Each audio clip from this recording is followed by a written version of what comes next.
First of all, I think your analysis was very straight line. History doesn't run in a straight line.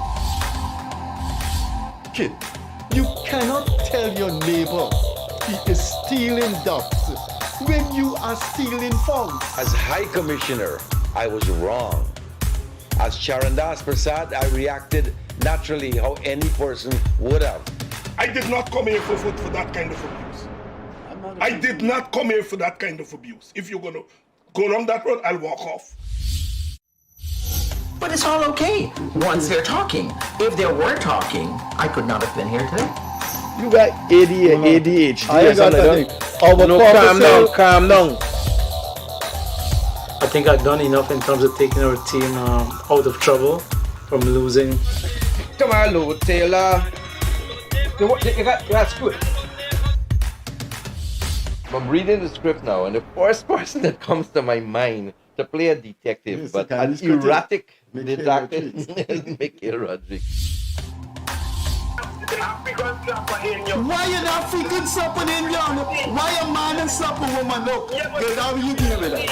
You deal with that. We must encourage platforms like this because it brings together different people and allows for discussions to take place in our country on a multiplicity of fundamental issues. Gildarie, you apologizing for something you think I did is wrong. I don't want you to do that, and you should not have done that.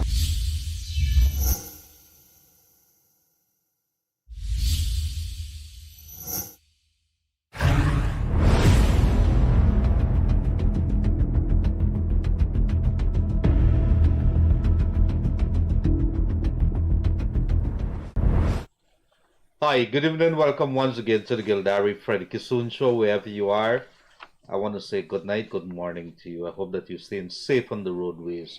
3 years ago, entered into broadcasting by mistake, by determination that nothing could happen that's going to derail the possibilities of our country going in another direction, not even any attempts to rig it. And in the very early days, we had no idea what was about to play out. It was all a shock, a daze, as this country witnessed 5 months of pure nonsense, of irregularities, and stuff that were made for probably a novel that is going to be probably written in a couple of years from now.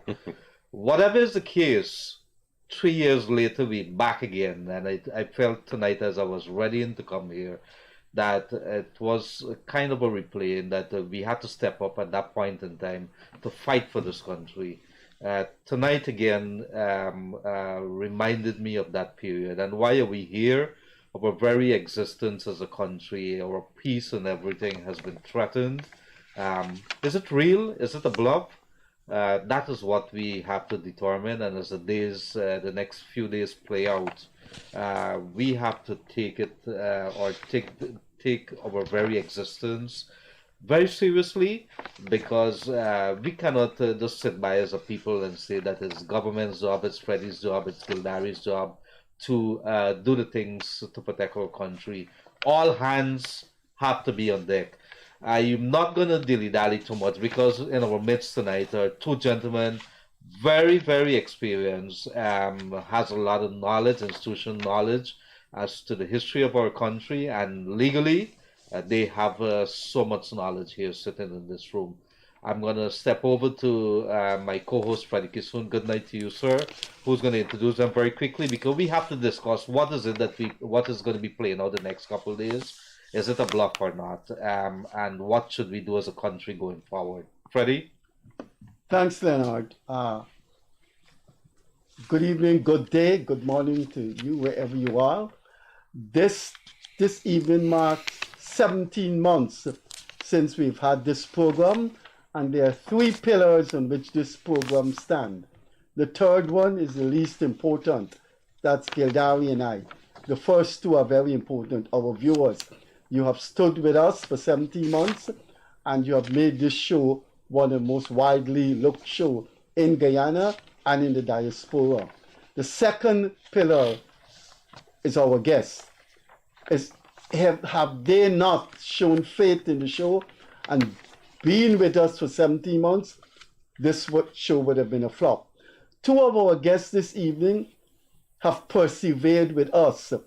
This is their third appearance. And the past two appearances, we have thanked them for being here and exhibiting the talent that they have. Without any doubt, one of them is Guyana's leading legal attorney in both civil and criminal law, someone whose talent I respect because I know the embodiment of those legal skills. The other one is one of Guyana's longest practitioner in the practice of diplomacy. He has been involved in the diplomatic world from the Guyanese angle. Our guest this evening is prominent attorney and member of parliament, Sanjeev Datadin. In our advertisement, I deliberately left out a third status he possesses, and that is he is chairman of the board that runs the Timeri airport. If you don't find your luggage, if the airport call him or sue him. I will tell you where you can find his office. Our other guest is Neville Bissember Jr. He is named after his father, who attended the Independence Conference in 1966 in London, and his father was a cabinet member of the first PNC government. So he comes from a rich tradition of politics. What we're going to do this evening, and I will have to ask Mr. Bissember to indulge me. We normally go alphabetically, but because of what Sanjeev Datadin had said to me, everyone should be curious to know. So I will tell you about this invisible or esoteric thing, or maybe it's not esoteric or invisible. It's been there, but we never looked for it. Sanjeev is saying that there's a dimension of this Venezuelan claim that has not been given widespread traction, that very few people know about it. So if you're looking, brace yourself for a dimension of the Venezuelan claim on Guyana that hardly has been discussed. I now give the floor to the Honorable Member of Parliament and prominent attorney, Sanjeev Datadin. Sanjeev, what is this thing that our viewers need to hear from you? Thank you, Freddie. Always a pleasure to be here. Good evening to your viewers, wherever they may be, and of course, good evening to my wife and my son, who should be going to sleep now. But the truth is, Freddie, you're scaring everybody, including me, about information that I would have that is particularly unique or a perspective. This claim, if we go back historically, everyone has heard it in many bits and pieces, and it's always useful if we put it in a perspective so that chronologically we could have. But if you look at the original claim in that 1899 award was a result out of, there was really an issue about areas that England had under its control and areas that Spain had under its control, and later Venezuela. And the Orinoco River and the Orinoco Delta was very wealthy. It bore a lot of gold even at that time. And when the arbitral tribunal was established and put together and agreed upon by the parties, Venezuela chose a judge, and that was the Chief Justice of the United States. England chose a judge, which was from their House of Lords. And the two judges chose a Russian jurist, who was the head of the judiciary. 2 and 2, huh? It was 2 and 2 and 5, 2 and 2. So they had the fifth person who came in. Now, that tribunal then, in 2 years, heard submissions, hours of submissions, documents, and they made an adjudication and a ruling. Now, if you look at the original of that 1899, there was a large portion of land that did not include most of the Essequibo that Venezuela was contending about. They pretty much got, from what they wanted, they pretty much got a lot of it, because they got all of the Orinoco, which is on the other side of the Pacaramas, and the mountain became the boundaries. It's important to note that in that thing, Venezuela published, declared, said worldwide that they had, and they felt they had won the arbitral award, meaning they had pretty much gotten what they were seeking. Now, the whole thing that followed is the two sides met with their surveyors and their suitably skilled people and mapped the boundary. They passed an act in Venezuela to say this is the boundary. We've done similar. And this has always been the boundary. Until in the 1950s, in the 40s and 50s, well, the 50s is when it came about that a man who was part or who was involved in the commission allegedly wrote a letter which he didn't want to be opened until 6 months after he was dead.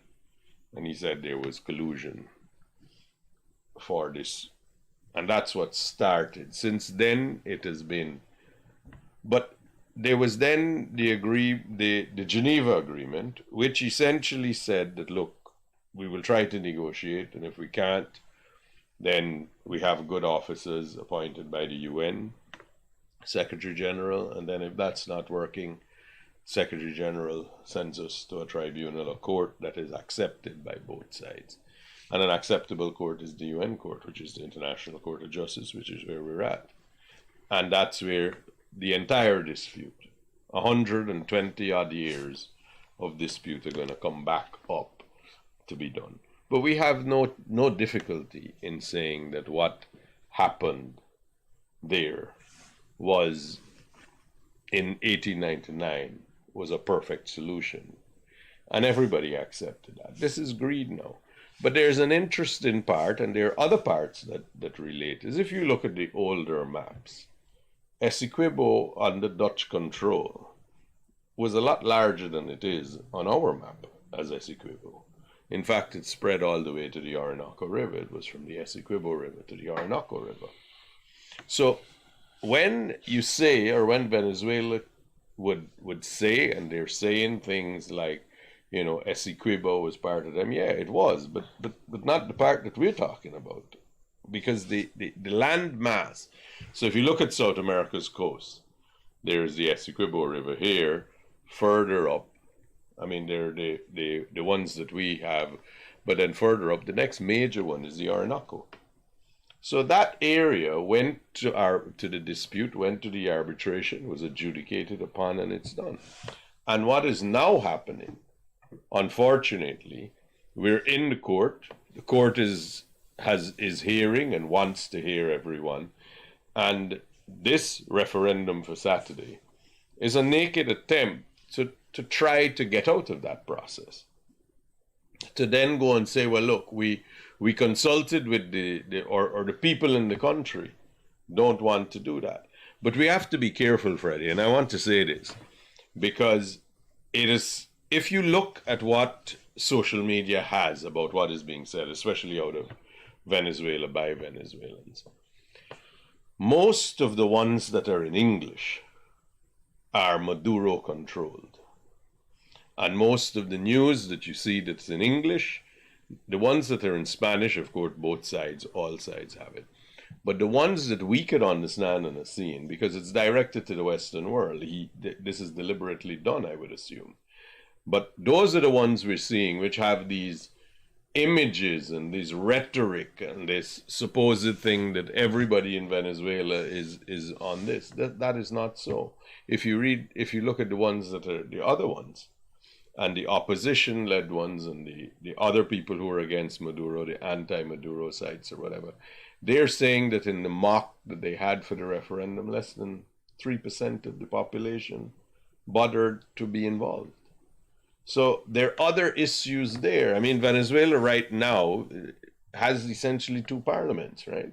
They have the one that Maduro is in control of, but there's another parliament that is headed by an opposition person, that is in control of all of Venezuela's foreign assets, which have been frozen. So it's a country it's not an overstatement to say it's a country in chaos about leadership, about everything that is going on. But we have to be careful about the propaganda, and the propaganda is designed to scare, and it's fear-mongering. But this dispute that we're talking about is a very simple one that has been adjudicated upon since 1899 on the 3rd of October, and the boundaries are clear. Thank you very much, dear Counsel. Somebody said that Spanish in Guyana, there's very little of that. There's mostly Dutch, British, and a whole bunch of other people except Spanish. So we could talk about that from now till tomorrow morning. Let's look at Chavez, and I want to ask Mr. Bissember. You would have had a lot of knowledge, rubbing shoulders with people within the Caribbean.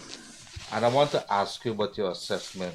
The opposition leader or the person who's going to be the presidential candidate for the opposition, a lady by the name of Machado, has come out very clearly and said to Maduro, look, this thing ain't going nowhere, and I don't want to be part of it. In fact, you should stop it right in its tracks right now. The Americans, as we speak right now, are in Guyana, and I'm sure something would have been sent across the diplomatic channels to the Venezuelan government. Brazil is talking to us. The entire world is coming out. Elections in Brazil, in Venezuela, is set to be held next year. Based on what you know and your analysis, do you believe that this thing, what Maduro has thrown out there, is a bluff ahead of or to push away from his domestic affairs, the terrible things that are happening there to the people? Do you believe that on Sunday, when there's a referendum, that this thing is just going to die away? Your assessment, sir. Thanks, Leonard, and thanks, Freddie, for having me back, and of course to Counsel. Before I answer your question, just let me lend some support to what Sanjeev said in terms of the history from a cartographic point of view. Two things. There was something called Gran Colombia at one stage. Bolivar and them had this grand design with Ecuador, Venezuela, and Colombia. Right. There was, and I have seen a map at that time, 17 something, that had a part of Essequibo included in it. But Sanjeev is right.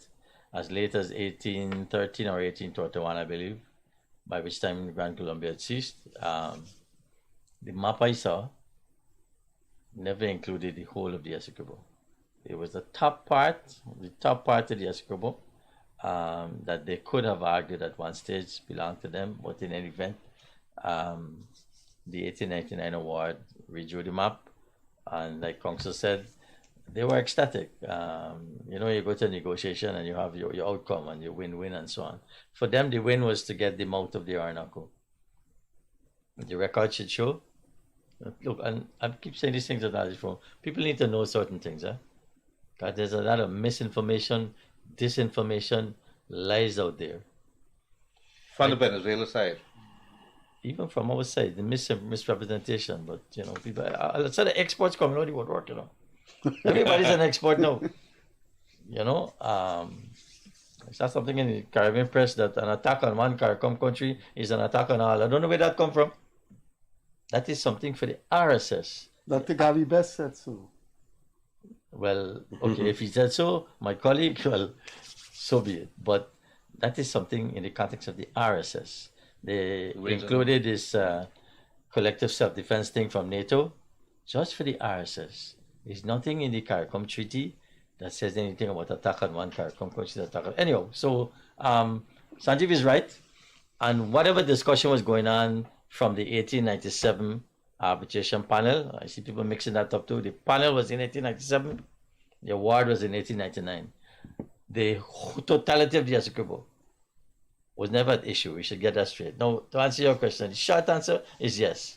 Every time there's an election in Venezuela, you got to go through this charade. The difference this time, well, there are two differences. One is that the gentleman has imposed this strange referendum.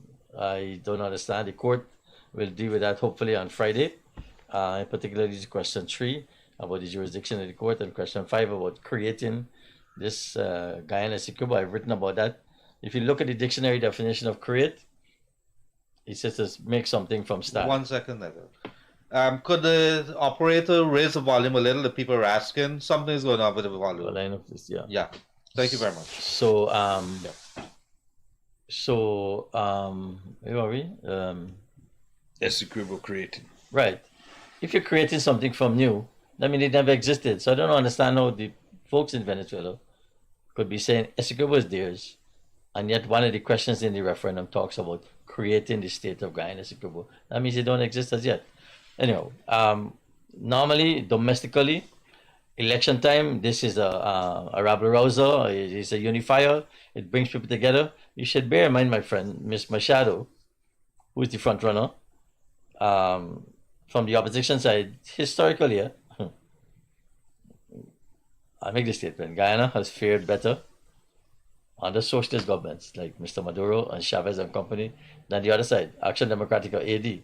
They are much more jingoistic on the Venezuela issue. So even though Madame has said, look, don't worry with this referendum, go to the court, we still don't know what her party's position on the other side is as regards whether they will accept the jurisdiction of the court. I hope good sense will prevail on both sides, because under the UN Charter, they're bound to abide by decisions of the court, and under the statute as well. There are provisions for that. So yes, it's a domestic issue. Normally that occurs on election time, but the referendum is a fundamental difference. And secondly, I think our friend the president of Venezuela, I think he's done some shaky ground. He go for a third term. And if you talk to people, I've explained that. I stop on Sherry Street and interact with the Venezuelans. They don't want to hear nothing but Maduro. These people are fleeing the economic hardship in Venezuela. Things bad. Last ditch attempt. People lining up for basic items, toilet paper, soap. What do you think they're doing over here?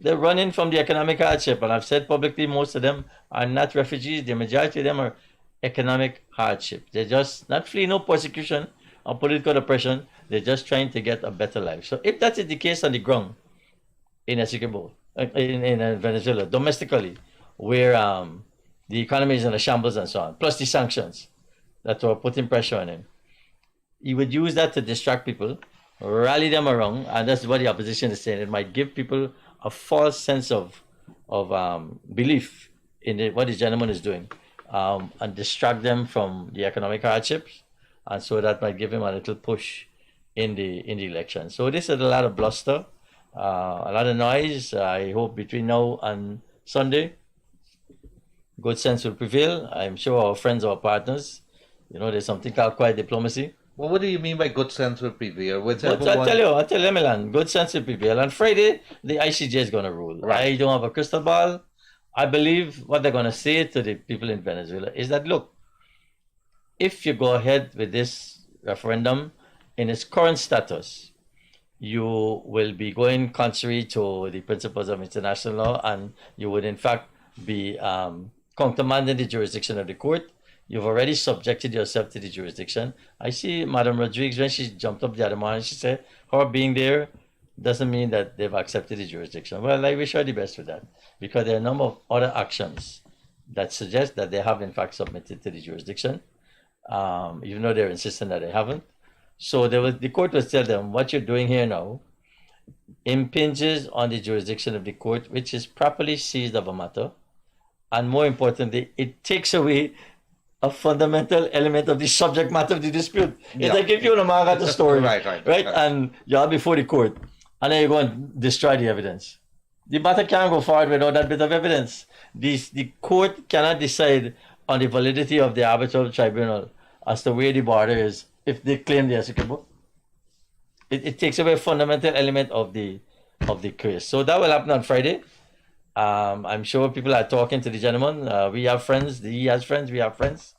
And my sense is that on December the 4th, he will beat his chest and say, aha, I now have a mandate from the people. And it goes nowhere. And I will establish a multifaceted committee to take forward this matter of the reclamation of the Essequibo. Sanjeev, Something like that. you're a lawyer and you used the word greed. You went through the genesis of it. You said, look, this thing was settled. They wanted the mouth of Orinoco. They got it. You have outlined the case as if you were arguing to the ICJ. That's the position our people have put out to the ICJ? Essentially, that would be the position that has been advanced. Of course, it has been advanced much more eloquently and in much greater detail than I have. But the basic tenet of it is the two sides agreed to have this matter settled. The 1897 tribunal was set up for that. And the two sides agreed we're going to go to this tribunal, and once whatever ruling comes from this tribunal, we accept, and this comes to an end, we move forward. And everyone's stamps were produced. Both sides went and measured and marked the boundaries with the latitude, longitude points. They passed an act in Venezuela to say this is our boundary. Everybody did it. But you got to remember as well, involved in this is Brazil, because Brazil is on the same boundary and in the same area. And if we're going to say that you're going to reverse or somehow disregard the 1899 award, then you're going to affect Brazil's lands as well. But the thing about it is not the land, the borders, but the borders. Yeah. But what is being essentially said is this: we went to arbitration in 1897 with a particular portion of land under consideration. The tribunal said this part is Guyana, this part is Venezuela. What Venezuela is saying today is, fine, you gave us this part, but we don't accept your ruling that gave us this part, but we want to hold this part that the tribunal that they don't want to accept gave them, and we want this part too. So you can't have it both ways. You know, the point is the same. You know, my dear mother used to say, cutlass and guana both. You know, you can't have all two. So if you're holding on to the portion that the tribunal gave you, and then you're now saying, forget the tribunal, we want this other part, it makes no sense. If you're saying, then it goes back to the original consideration. So you can't take the part of the ruling you like and ignore the part of the ruling you don't like. That is preposterous. But this has been brewing and going. It is, from what I understand, I mean, in all of our lives growing up, that's how the song Not a Blade of Grass is popular, because in the 80s it was made because of aggression. It was played, everyone knew it. It became like the Guyanese national anthem. Everybody knows it. It's played all the time. You're hearing it now. But that song is from the 1980s, 1982. Now, that's it. And even before then, in the 60s, Venezuela would periodically have this aggression. And it appears, as Gildarie was saying, this is what happens. Every time the election cycle comes, every leader wants to say, well, look, I will be the one to get you back, get Venezuela back her land, right? But the greed of it is obvious, because it demonstrates you want to take the part of the tribunal award that gave you, and you then want to say, forget it, we want the rest. Nonsensical. And that put in a more erudite legal way is our case. Yes, it essentially what we are saying is that both sides, they were, in the report, if you read it, there is more than 20 hours of submissions that was made, of hearings. There were thousands of pages of documents that were submitted by the two sides. Both sides presented all of their evidence and what they had. No one, Venezuela, and there is no advance by Venezuela now at the ICJ or anywhere else that there was additional evidence. The whole thing stems on the supposed dead man's letter. Now it's curious that the letter says don't open it until 6 months after I'm dead. So you can't even verify if the man who you say wrote it. There is no way to authenticate anything about that. And even if it were, I mean, not going strictly down legal, thing, but as a matter of law, the tribunal has made an adjudication. Now you might say that in your opinion things didn't go or there was collusion. But have any of the judges said there was collusion? Has anybody established that any of the people involved in making the decision? This is the equivalent, right, of you having a court in Guyana, in the Court of Appeal. And the gardener who fixes the flowers in the yard saying to Mr. Gildarie, hey boy, you know what? They got collusion going on up there, you know. There is no basis for him to say and a lawyer takes that. And a man takes that. And an entire country is holding on to that. That's greed and desperation. But I think what people are missing too is that conveniently for Venezuela, while it's been pointed out, conveniently for Venezuela is singing the song that we ain't gonna recognize you, but we recognize you on certain thing, which is what Neville would have released. We gonna recognize you conveniently. Yeah. But I want to ask on this straight to Neville here. We don't have a big army. We had our channels or the options that were open to the Guyana government very limited. We had a legal route, which is the ICJ. We went that route. And we decided to go the diplomatic route, which is that we went to all the heads of government and our partners, and the multi-pronged approach is what we would have taken. I want to ask you, based on your analysis, if there's something, did we do enough, or was there something more that we could have done? What is your take? Did we do well? You know, if you actually many years ago in a previous life, if you ask the Chinese, when you tell them thank you for a job well done, they say thank you, but we could have always done better. This is the Chinese approach to how they deal with a task, and some people might want to apply that. Let me just say that I don't distinguish the matter before the court from what you call it diplomatic things. I think it's part and parcel of the same thing, because the court is the judicial arm of the United Nations. We arrived at the court because the head of the United Nations, which is the premier international diplomatic institution, used the Geneva Agreement. I've seen a lot of misrepresentation about the Geneva Agreement. People must know. I brought the first judgment when they were dealing with the jurisdiction to say people must know. It's our friends in Venezuela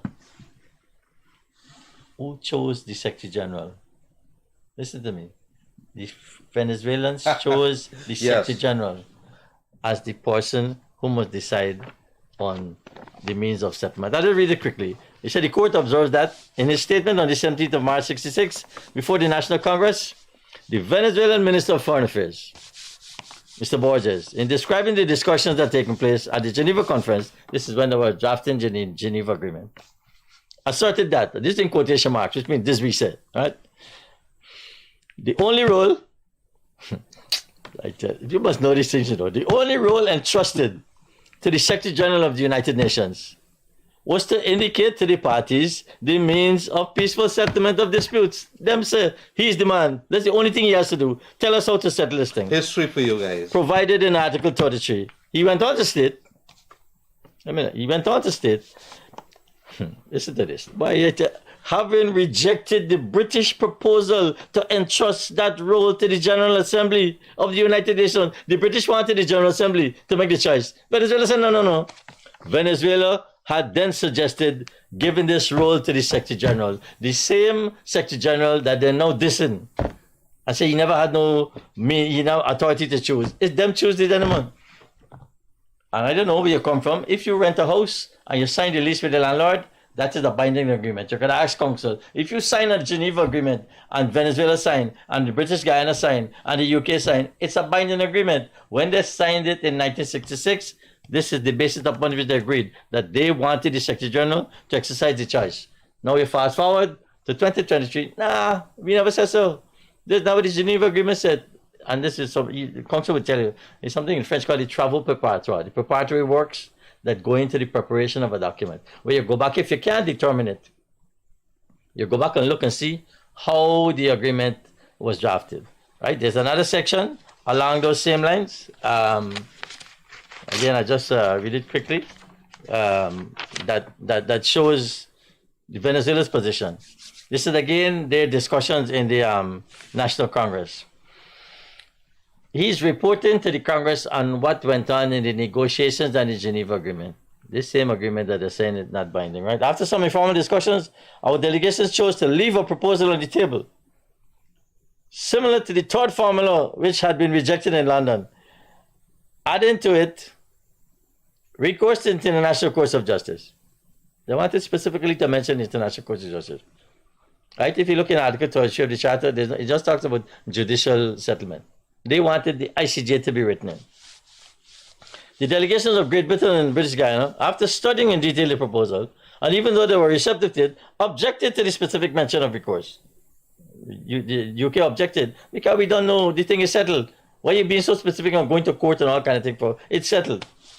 To arbitration and to the ICJ. The objection was bypassed by replacing that specific mention of the ICJ by referring to Article 33 of the United Nations Charter. And as I just said, in Article 33, it refers to judicial settlement. Inside judicial settlement, it could be arbitration or the ICJ. So instead of spelling it out diplomatically, and we do that all the time when we negotiate in the text to get agreement on both sides, you take out the specific mention and put judicial settlement. If you go back now, you'll see how we arrived there. All right? Disgraceful and not being a good right? neighbor. But you don't hear these things. You hear the set of things on the other side. But it's their own. Now, Sanjeev is telling you about the malice proposed letter. And I tell you, dead men tell no tales. There is no other bit of credible evidence that our friends on the other side of the border can present other than this dead man's letter. He's made the point that we're not even sure if the gentleman wrote the letter. Right. I will say two other things. I don't want to cast aspersions on the gentleman. You speak no ill of the dead. But the man is Spanish American. He's of Spanish American heritage. And guess what?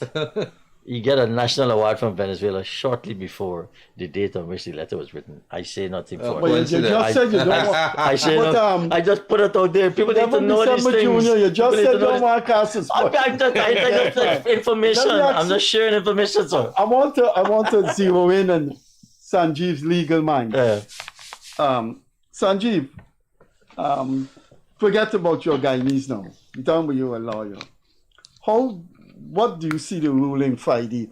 What are they going to say when they make a decision? If they make a decision in Guyana's favor, what are they going to say? Could you anticipate what they're going to say? Anticipating, I don't know. I could hazard what I think. But I will say this. Now, the matter, like, if we put it in the context where you know, everyone could understand. So, this is like any other what is known as an interlocutory or an interim relief that is being sought. Meaning you have a dispute going on. It's like if you got a case going on in the court and the court is going, there's all of this that needs to be done. But the trial date is fixed to be 3 months down the road. And the parties are there's still friction and, you know, moving. The court can say, we're trying to resolve your dispute, but as an interim measure, we want you to maintain the status quo. The way things are now, hold it so that we could give you an adjudication. Essentially what happened in this particular case is, I believe March next year is when the hearing or the submissions and all that are going to be dealt with in the overall matter, in the full matter. I could be incorrect, but it's not until next year. Then Venezuela announced publicly in Venezuela that they're going to hold a referendum to do things. Now Guyana went to the court and say, look, they're doing something that infringes on our sovereignty. You want to issue passports and ID cards, and you want to create this state of Essequibo or whatever the things that you want to do, and you want the people of the country to vote. Now, what we have said, they have twisted it in what the vice president said at the court. They said, you know what? You can't tell us what to do. We're a sovereign state. And what you're trying to do is bully us. But that's not what Guyana is trying to do. Guyana recognizes that you are a sovereign state, recognizes that you could do what you want to do. But the people of Venezuela cannot decide what happens on this side of the border. That's exactly the point that they're missing. So you can't ask your people how to treat with your international obligations. You can ask your people how to treat with your municipal, your local obligations. You can't tell, do you want us to go hold a referendum that tomorrow Guyana will move into the White House? I mean, I'm sure people might vote for it, but you can't do that. You have no say. So you can't decide to issue to Guyanese and to create a state. You issue documents to us and create a state. So that is why we went to the court. We went to the court to say, look, we're not quarreling that you have the right to decide on your own business, but you can't decide on something that has to do with us. And what you're doing is this dispute that we have, you're trying to steal a march to now come. But we also feel, and we said in our submissions, that we feel it is otherwise too. We feel it is that they've realized, or they feel that what their case is and what they are saying to the ICJ, and they now want to go to the ICJ to say to the ICJ, well, look, the people of Venezuela say they don't want to be here anymore. They tell us that we got to not participate. That kind of nonsense. But again, the people of the country cannot dictate the international obligations. I know we run out of time. I just wanted to say two quick things. Building again on what Council said about the matter to vote letter, and I said there's no other evidence. To the contrary, the practitioners of diplomacy will tell you there's something called state practice, the practice of states. For instance, you see right away when Mr. Maduro started this thing with referendum, President Ali went public. Public statement, that is state practice. A statement from the head of state or the foreign minister. When the day after the no confidence motion, when they run that drill ship out, Mr. Greenwich went to the parliament, and from the floor he said, I've consulted with the opposition, they were in support of this statement, and he made a statement. This is what the government represents on behalf of its people. In the case of Venezuela, the map in 1905, see, people didn't know these things. The map in 1905, you keep saying that, because it's lies, misrepresentation. The map in 1905 that was produced to show cartographically what the arbitral award decided was signed by Venezuela and the United Kingdom. They signed there, cartographers signed it, it's there. And between 1905 and 1962, when coincidentally we started going after independence, and there's some ideological issues there about people not wanting another communist state, our friends in the United States, it's in the record. But the man, the Secretary of State has said that they don't want another Castro in the Caribbean. I see all kinds of things creeping in. But between that period, there's statements, state practice from the Venezuelan ambassador, the foreign minister. I just read two things to y'all, quoting the foreign minister in their parliament. These things are representative of their position. That's why they would not be able, unless they push it out in a bag or something. There's no other evidence that they could bring to the ICJ. As Sanjeev said, we said again, we don't even know if the letter exists. And on that basis alone, if you drill down on the letter, the gentleman claimed that he overheard some conversations with the president of the tribunal, the Russian gentleman, who incidentally, newsflash, was chosen by the two judges, them choose the two British judges. Look, it gets worse. The Venezuelans chose two American judges. Why didn't they choose two Venezuelan judges? I know they're complaining now. And look what's going on now. We fast forward to 2023, they're raining fire brimstone against the United States. So he claimed that he overheard a conversation between the judges. It was like the gardener and Sanjeev. Well, a little bit more the gardener, but still. He was for the record, he was a junior lawyer on the Venezuelan team. Earlier, he was in the secretariat for the tribunal, but as the case went on, he was a junior lawyer on the Venezuelan team, right? And it turns out that the person that he reported with the conversation with was not involved in the tribunal, right? I think it was the Lord Chancellor or something at the time. So the evidentiary burden is very heavy on our friends on the other side for them to come forward beyond the letter. Secondly, and this is also important, I saw Madam Rodriguez, when you asked her about the ICJ, she said Venezuela has never accepted the compulsory jurisdiction of the ICJ, which is true. And she go on to say that only 70-something countries have accepted the compulsory jurisdiction, and Venezuela historically has never accepted it. All of that is true. What she did not say, the compulsory jurisdiction regime is a reciprocal regime. Okay?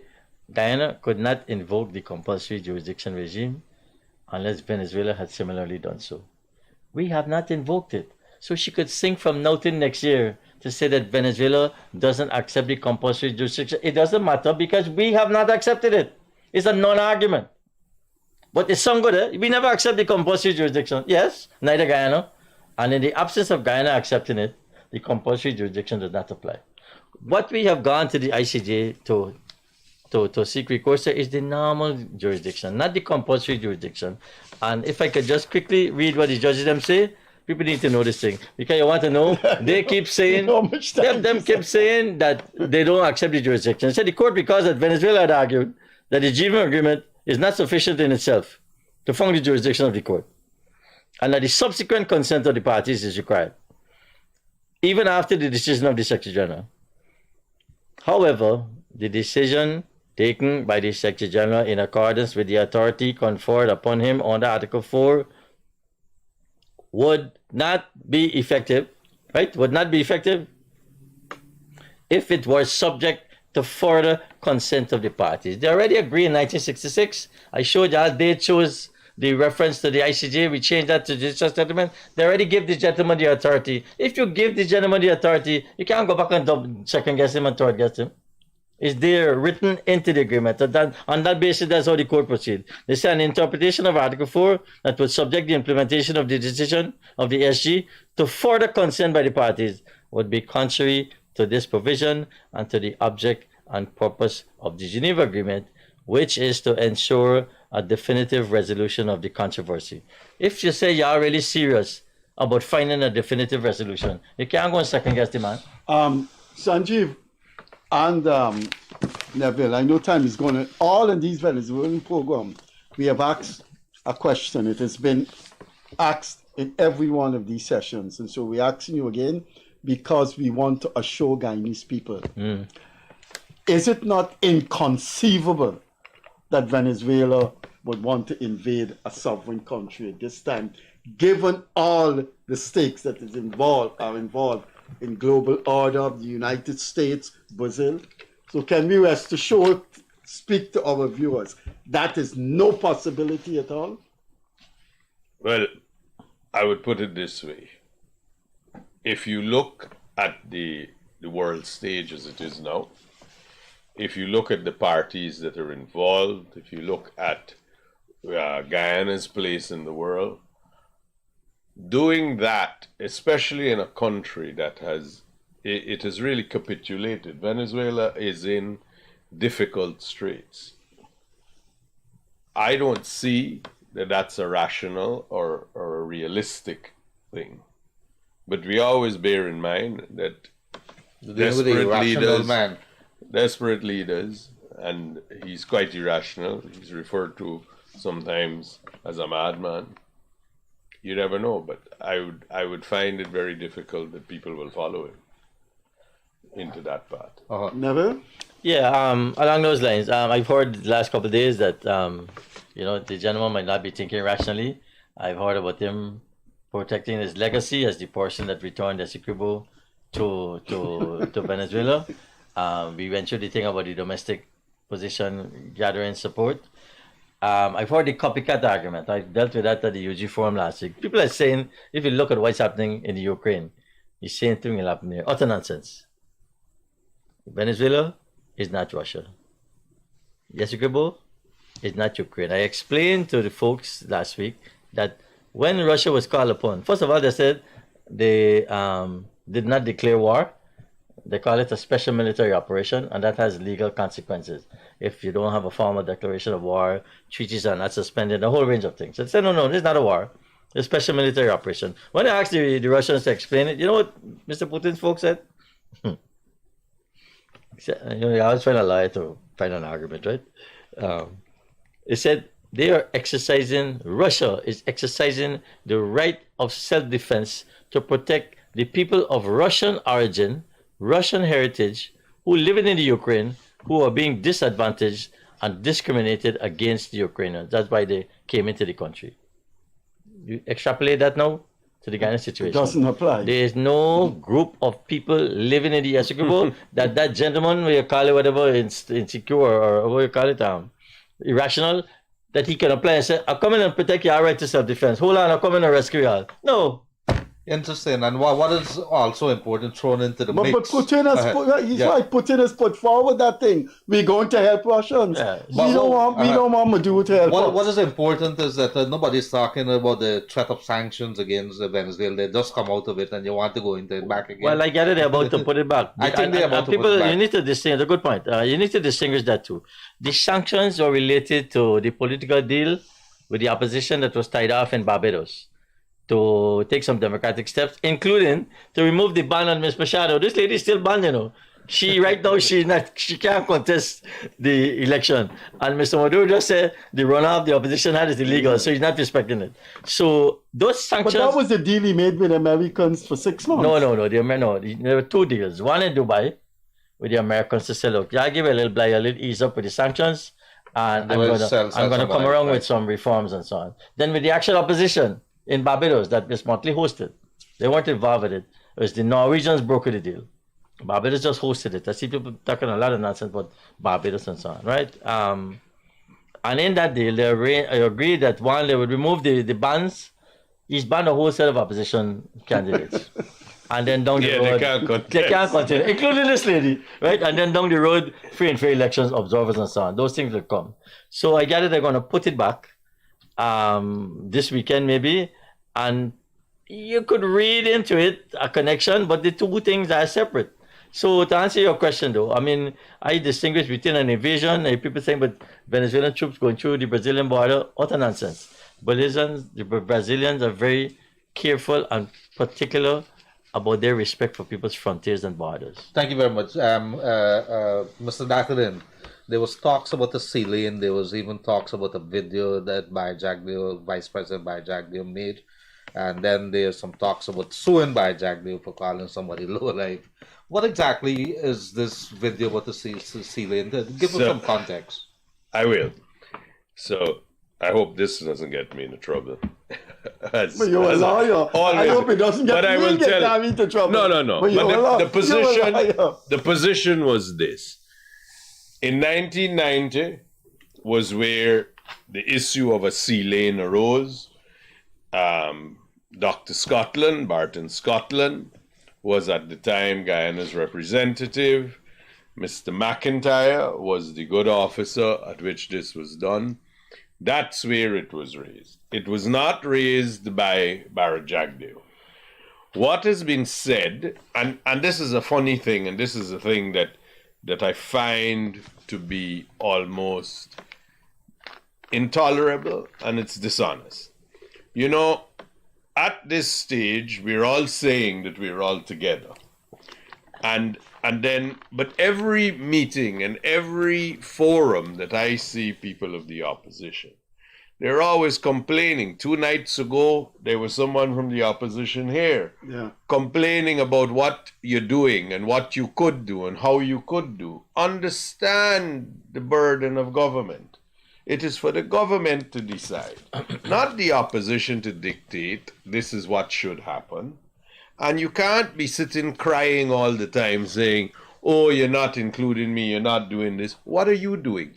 I have seen every rally, every meeting that has been held by the opposition has been to attack people in government, especially the vice president.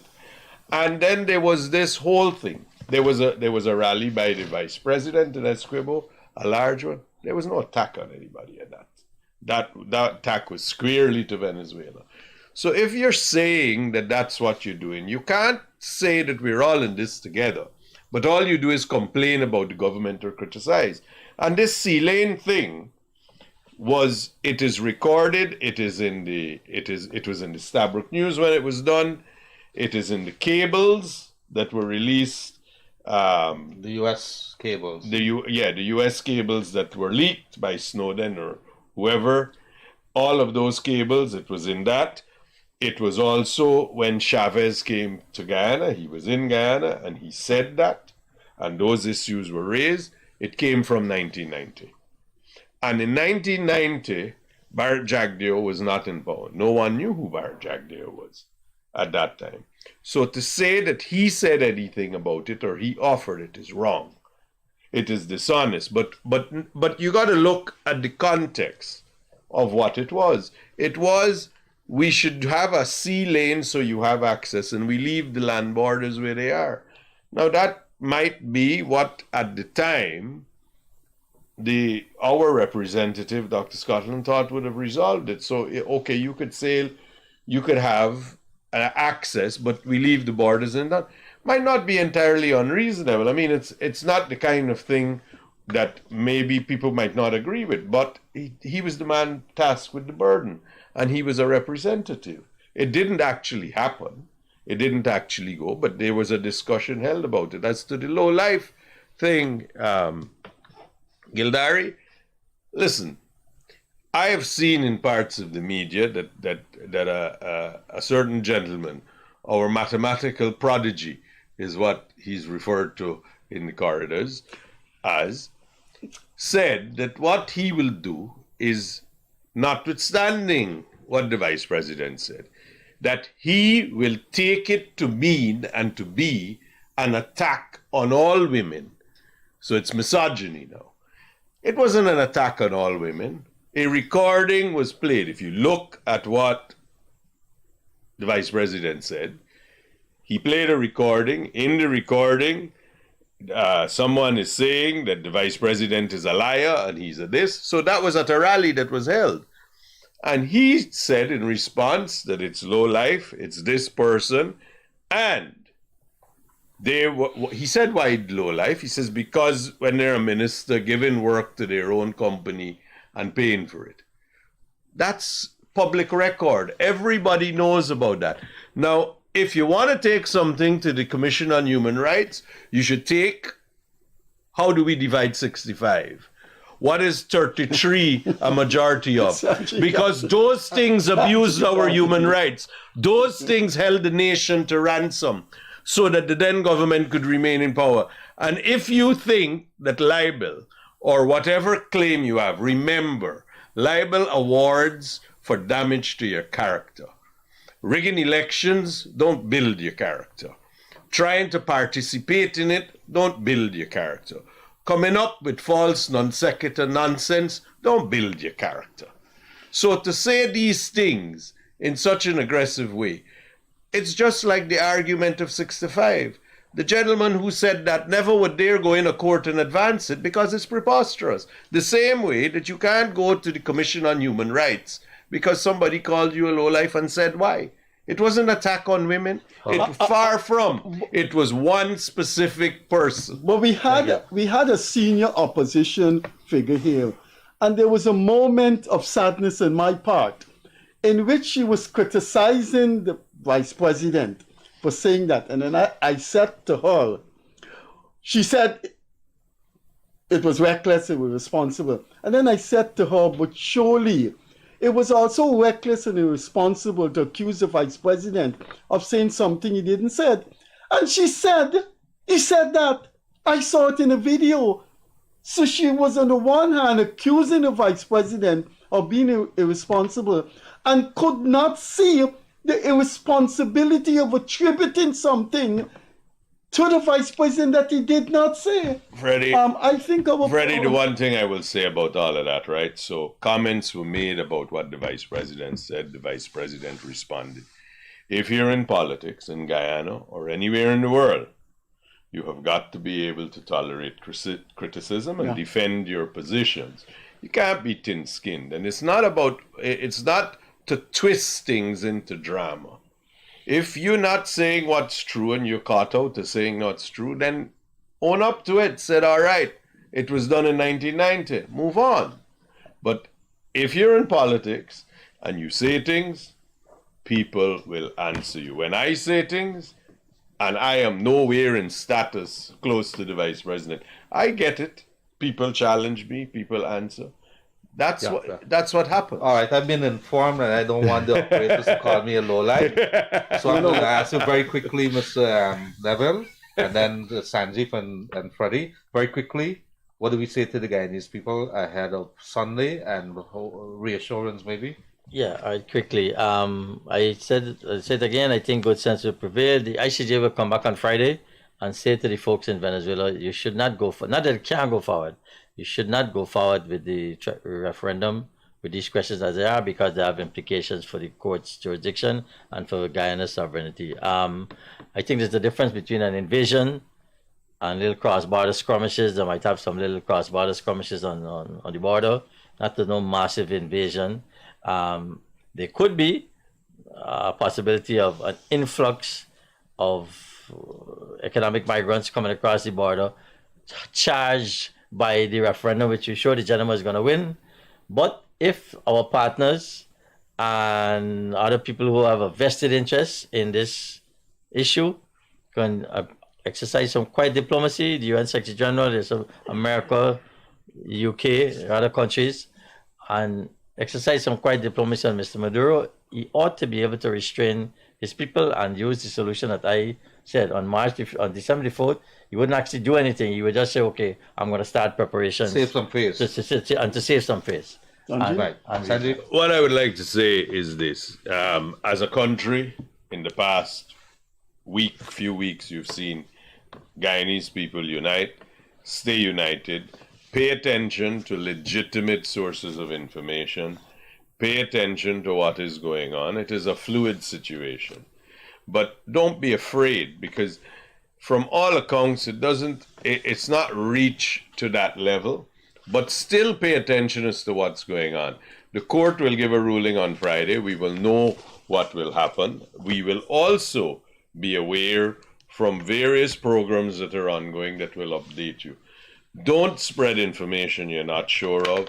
Don't spread videos and all kinds of things that just for the likes or the hits. Please don't do that. That is harmful to the entire country. Pay attention to where the information is coming from, credible sources, and of course, as always, may your God be with you. My final sources like this program. My final remarks are going to be light, because I don't think our country is going to be invaded. I don't think the world is going to allow that. And I think you should carry on your business as usual. I would like to end on a light note. When Neville first came here, he wore a shirt jacket I'd never seen before. I think it was swashbuckling. So on this program, I asked him to wear another shirt jacket. I'd like Sanjeev to give me a comment. I've never seen it. This is the only program I appear on where there's a dress code. People don't tell me what's a dress code. You gotta wear a short jacket. Sanjeev, I'm not a dress code. Neville is always smartly dressed. He's always smartly dressed. I've never seen just short jackets. I'll give you that. I'll give you the address. Him and I have a mutual friend over the past 50 years. And he said he has 30 short jackets in his wardrobe. Dr. Mark Courtney. I'll give you How the much you address, have? I must come to Nago. I must come to Nago. Ladies and gentlemen, aside from all of that, too few to mention. It has been a pleasure. As the gentleman on the program would have urged, let us don't be not focus on what is happening here. More than likely, from all indications, let's say logics, we're going to follow that. We're not going to see anything major happening. Venezuela cannot afford it, but we're dealing with a madman. I could say that. I'm not a politician. But at the end of the day, let us stand behind our country. Let's stand behind our government, all Guyana, one Guyana. Stay safe on our roadways. On behalf of my co-hosts, Freddie Kissoon and myself, and the panel, good night to you.